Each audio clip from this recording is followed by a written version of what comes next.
Nehru always needed a strong man by his side. Earlier in life, it was Motilal Nehru, his father. Thereafter, it was Gandhi.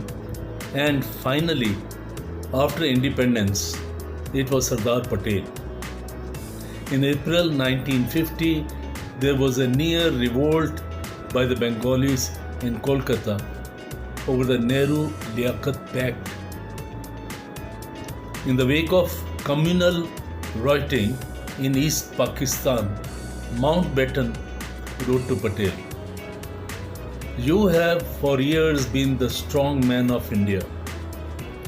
With your support, Jawaharlal Nehru cannot fail.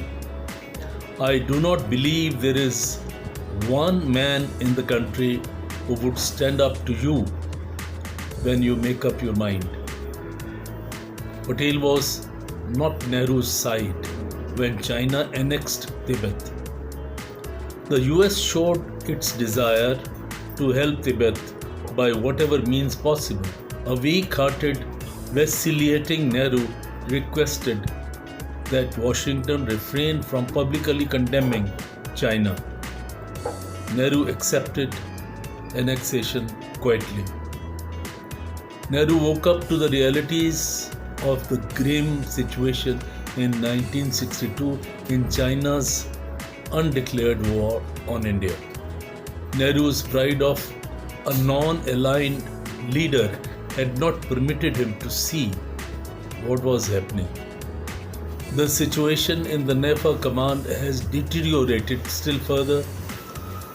Bongdila had fallen and the retreating forces from Seila have been trapped between Seila Bridge and Bongdila. A serious threat has developed to our Big Boy oil fields in Assam.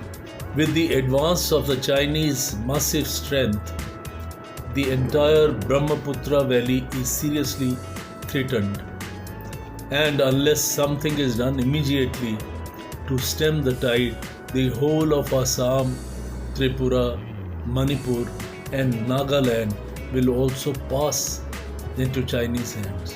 The nation suffered great humiliation, but Nehru much more.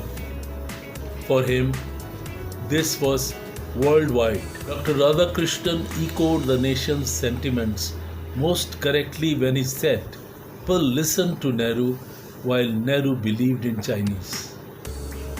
He was a lost mind and he suffered physically too. He was not the same ever youthful and sprightly, but he didn't want to leave his seat of prime ministership.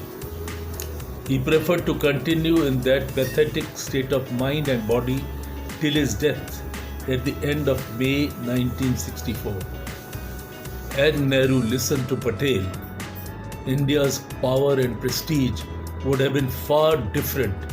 Nevertheless, some may consider and console themselves with the thought, destiny governs the lives of individuals and nations.